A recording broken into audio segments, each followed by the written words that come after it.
Bonjour, bonsoir à tous.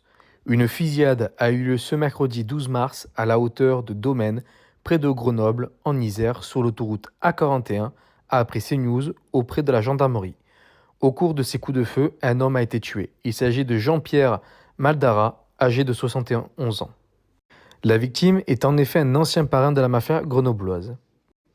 Il a été attaqué à bord de sa voiture par des individus donc armés et à bord aussi d'un véhicule eux aussi. Jean-Pierre Maldara, donc la victime, était surtout connu dans le milieu du grand banditisme grenoblois, tout comme son frère cadet Robert, surnommé Il Pazzo, le fou en italien, à la fin des années 1970 et au cours des années 80 et 90. La victime, Jean-Pierre Maldara, était défavorablement connu des services de police et de justice. Comme le rappellent donc certains journalistes, il a été condamné à de nombreuses reprises, notamment pour vol à main armée, violence avec arme, extorsion et proxénétisme. En décembre 2004, il avait été écroué avec son frère dans une affaire de blanchiment d'argent, extorsion de fonds et proxénétisme en bande organisée. Néanmoins, il avait été libéré au cours de l'année 2005 à la suite d'un vice de procédure.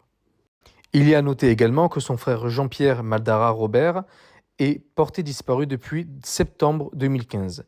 Une information judiciaire avait été ouverte à l'époque pour meurtre en bande organisée et association de malfaiteurs. Donc pour le moment, on n'a pas plus d'informations.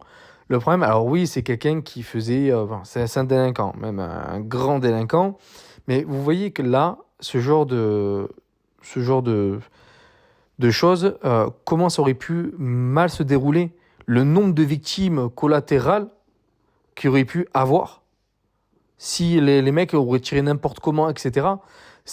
Nous sommes dans une situation où les règlements de compte, avant, se faisaient dans les quartiers, se faisaient dans des endroits, on va dire, entre guillemets, isolés. Maintenant, ça se fait n'importe où. N'importe où.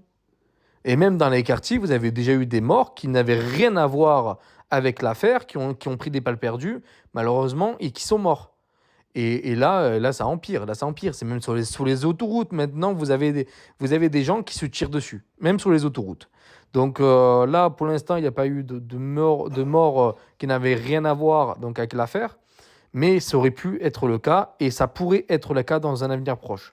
Parce qu'aujourd'hui, nous avons malheureusement une police-gendarmerie qui est désarmée face à cette violence à cause de la justice et à cause des lois que malheureusement, oui, vous avez des lois aujourd'hui qui brident le savoir-faire des policiers et des gendarmes et malheureusement qui ne peuvent pas être de partout et qui ne peuvent pas faire n'importe quoi.